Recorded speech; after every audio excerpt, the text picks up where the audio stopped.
Oh non, tu ne peux pas dire ça. C'est pas du tout ce que les journalistes disent à la radio, ni même à la télé, et encore moins dans les journaux. Bah oui, je suis désolée de ça, mais quand même, les quelques recherches que j'ai faites montrent une autre réalité, où des éléments ont leur importance et on ne les montre pas, on ne les rapporte pas. T'as qu'à vérifier toi-même. Bon, d'accord, c'est vrai, je vérifie. Après tout, on nous dit du mal de l'Iran depuis 1979. Il peut pas y avoir que ça quand même. D'accord. D'abord, je vois que l'Iran, c'est près de 90 millions d'habitants, dont 60% ont moins de 35 ans, avec un taux élevé d'éducation, surtout les femmes d'ailleurs. C'est un pays qui souffre de sanctions économiques internationales depuis plus de 40 ans et qui accueille énormément de migrants venus d'Afghanistan. Tiens, je lis qu'on y parle le farsi, c'est-à-dire le persan, une langue qui s'écrit avec des caractères arabes, mais qui est, comme le français et la plupart des langues occidentales, d'origine indo-européenne. On pratique en Iran majoritairement l'islam chiite, mais plusieurs autres religions monothéistes sont officiellement représentées. Ainsi bénéficie d'une reconnaissance officielle le masdéisme, le plus vieux monothéisme au monde, mais aussi le judaïsme et le christianisme. L'Iran, comme la Chine ou l'Inde, fait partie de ces pays qui ont 5000 ans de continuité historique. Ainsi, Élamites, Perses, les Achéménides, les Séleucides, et puis les Parthes sassanides, forment au fil des siècles la nation perse. Si l'histoire a retenu les conquêtes de Darius et la libération des Juifs de Babylone par Cyrus, les invasions durant les guerres médiques, mais aussi les conflits entre Romains et Parthes, il semble que les Perses, depuis 53 avant Jésus-Christ, c'est-à-dire depuis 2000 ans, n'ont plus envahi leurs voisins. Il est aussi surprenant d'apprendre que, contrairement à ce que les médias veulent bien nous montrer, l'Iran n'est pas l'Arabie saoudite. Des religions traditionnelles de cette terre, comme le masdéisme, le judaïsme et le christianisme, ont une existence protégée en terre d'islam. Par ailleurs, depuis l'Antiquité, la Perse a rayonné dans un vaste espace allant des steppes d'Asie centrale et des contreforts de l'Himalaya jusqu'aux rives de la Méditerranée. Ainsi, l'astronomie, la médecine, les mathématiques et la chimie, mais aussi les contes romanesques et la poésie épique et amoureuse sont arrivés dans les cours médiévales d'Espagne et d'Occitanie au sud de la France, forgeant ainsi l'idée du désir amoureux à travers les figures littéraires des troubadours occitans. Mais depuis ces siècles de gloire, l'Iran n'a cessé de s'affaiblir. Fin du XVIIIe siècle, les Russes poussent dans le Caucase essayant d'englober l'Arménie, tandis que les Britanniques, depuis leur empire des Indes, poussent vers l'ouest, à travers le Pakistan et l'Afghanistan. Malgré quelques figures patriotiques, l'Iran devient l'otage de ces deux grandes puissances.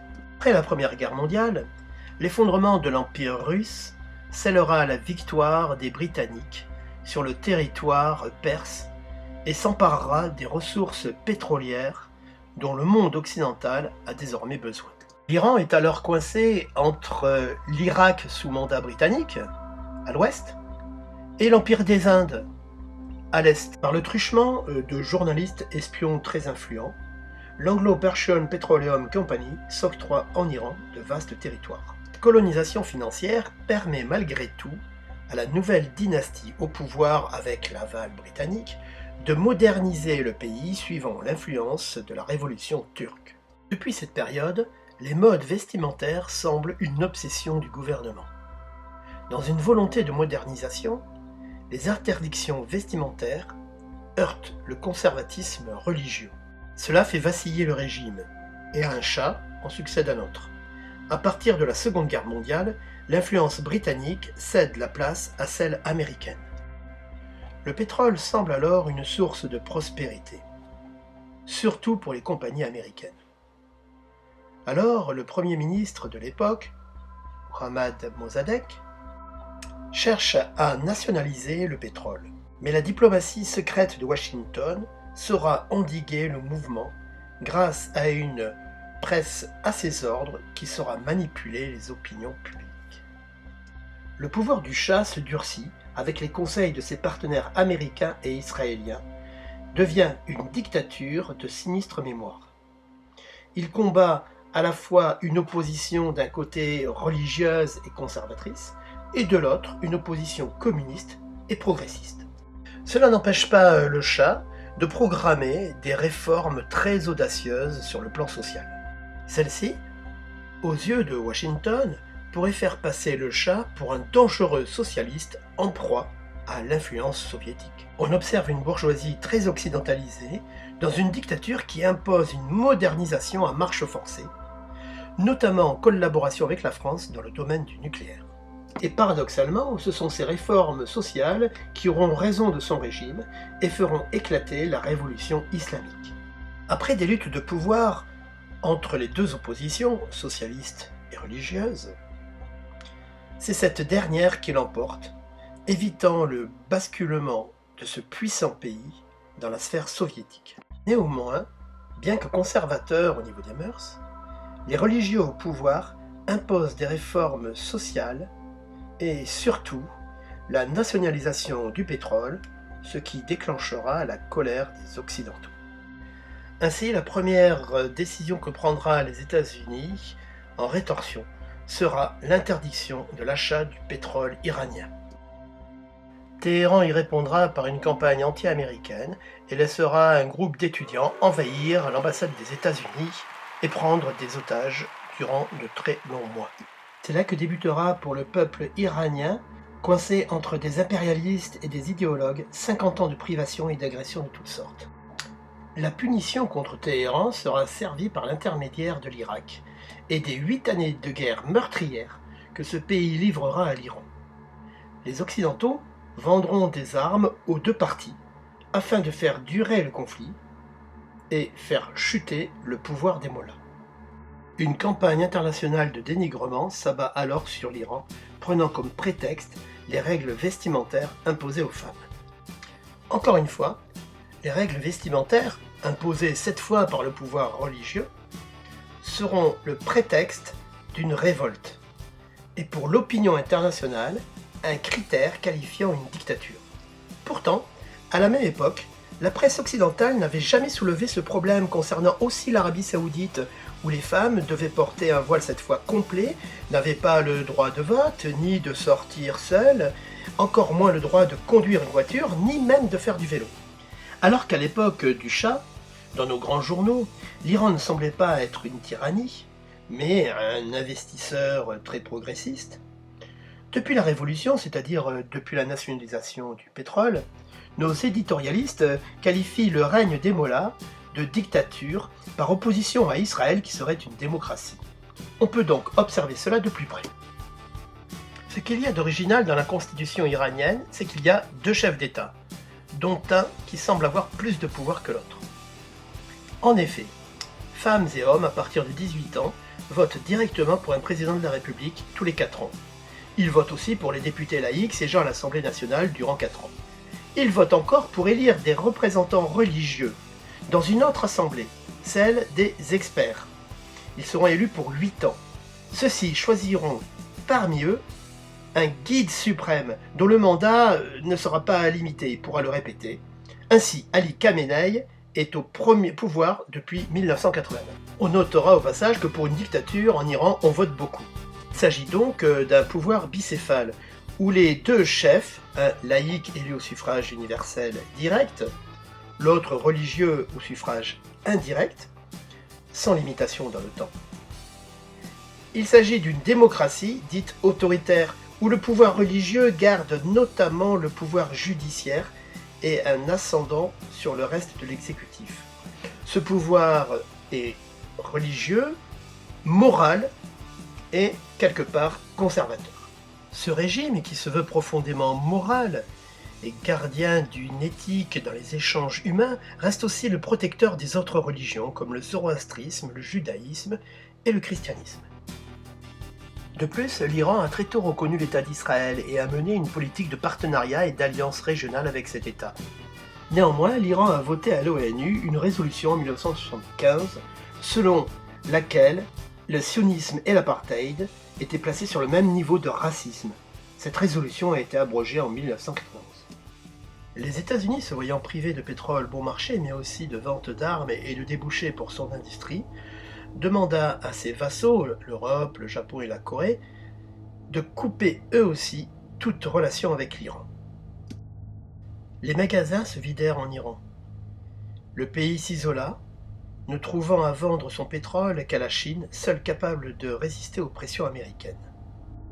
La stratégie était de provoquer évidemment une crise économique, et cela n'a pas raté. Ainsi, depuis 1979, la monnaie a perdu plus de 90% de sa valeur, alors que le dollar vaut 13 500 fois plus. Il manque de nombreux produits manufacturés, de médicaments, de pièces de rechange, mais, plus de 40 ans, l'Iran a appris à contourner ces difficultés. Néanmoins, l'Iran garde quelques leviers, comme sa position géostratégique sur le détroit d'Ormuz, tout en développant la technologie des missiles balistiques, afin de dissuader d'éventuelles attaques. Par de nombreux aspects, la société iranienne est moderne, mais elle reste aussi très traditionnelle, notamment par le statut paradoxal des femmes. Celles-ci ont le droit de vote, elles sont l'égale de l'homme, mais il n'y a pas d'égalité salariale et il y a peu de femmes politiques. L'Iran est aussi le pays au monde où il y a le plus de femmes diplômées de l'université. Certaines, même, sont des chercheuses de grand renom international. Aussi, l'Iran a su développer un engouement populaire pour le football féminin. Mais ces championnes sont astreintes toujours à des règles vestimentaires jugées médiévales, qui restent prétexte à des émeutes et des excès de la part de la police. L'islam chiite n'étant pas aussi iconoclaste qu'en Arabie Saoudite, où jusqu'en 2018 il était interdit, le cinéma a pu en Iran depuis longtemps développer son industrie.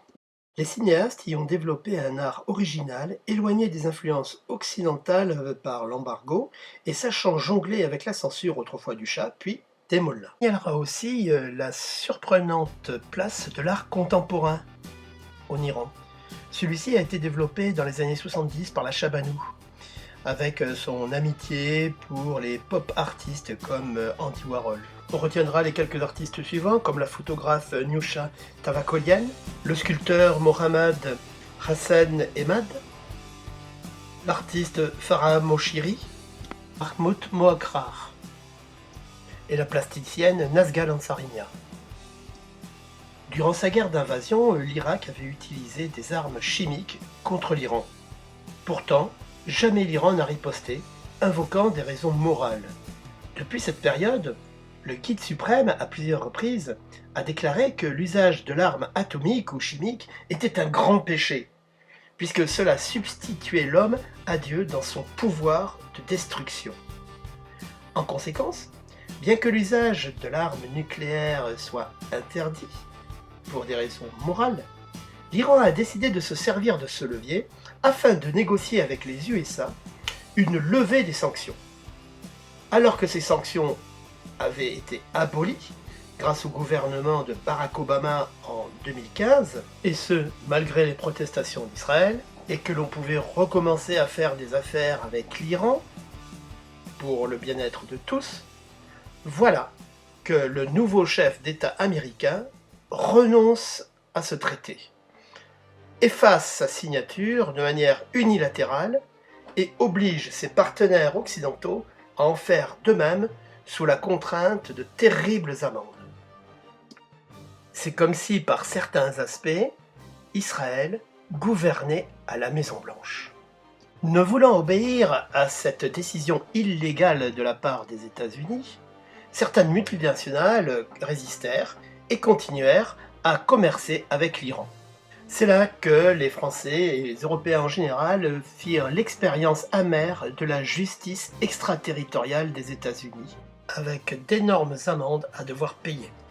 Le manque de respect des Occidentaux de ce contrat fit que l'Iran recommença à enrichir de l'uranium, pensant faire revenir la Maison-Blanche sur sa décision, tout en se préparant aux nombreuses agressions qui allaient venir d'Israël, et y répondant par proxy, comme avec le Hezbollah ou les Yéménites. On passera sur le conflit israélo-palestinien qui a atteint des sommets d'horreur et contribuera au désaveu de l'Occident par le reste du monde. Entre parenthèses, 148 pays reconnaissent la Palestine et toujours pas la France. On passera sur le fait que Israël, qui a l'arme atomique, n'a jamais accueilli d'experts de la IEA, alors que l'Iran l'a toujours fait. On passera aussi sur cette guerre de 12 jours qui vit Israël attaquer l'Iran, faisant 935 morts civils, tandis qu'en Israël, 24 personnes perdirent la vie. Mais les frappes épuisèrent surtout les ressources d'Israël et touchèrent des sites sensibles. On retiendra de cet épisode que, face au reste du monde, l'Occident s'est encore discrédité en prenant le parti d'Israël dont le gouvernement belliqueux n'obéit à aucune injonction de l'ONU, bafoue le droit international et ne respecte même pas les droits humains les plus élémentaires. Ce que nous montre ce conflit de juin 2025, comme celui en Ukraine, c'est que l'arme nucléaire est inopérante. C'est l'usage par l'Iran de ces missiles balistiques supersoniques à charge conventionnelle qui ont saturé les défenses israéliennes à plusieurs millions de dollars l'unité et mis à mal son économie, déjà en peine par sa politique belliciste tout azimut. De son côté, en feuilletant la presse internationale hors Occident, on comprend que l'Iran sort renforcé de cette confrontation. La nation en Perse est accueillie dans de puissantes coalitions comme l'Organisation du traité de Shanghai ou de coopération comme les BRICS, regroupant la majorité des habitants de la planète. Soumise aux caprices de Washington, il semble que l'Union européenne fait fausse route.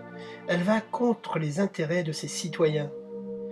Nous avons fait de l'Iran, mais aussi de la Russie et bientôt de la Chine, des puissances hostiles, alors qu'elles devraient être, face aux enjeux climatiques, des partenaires de prospérité et de paix. Eh bien alors, qu'est-ce que tu as trouvé sur l'Iran après tout ce temps à remuer dans ta bibliothèque et fouiller tes archives? Petite Rose, j'ai trouvé que tu avais raison. On vit dans un monde orwellien et on est encore plus très loin de la vérité.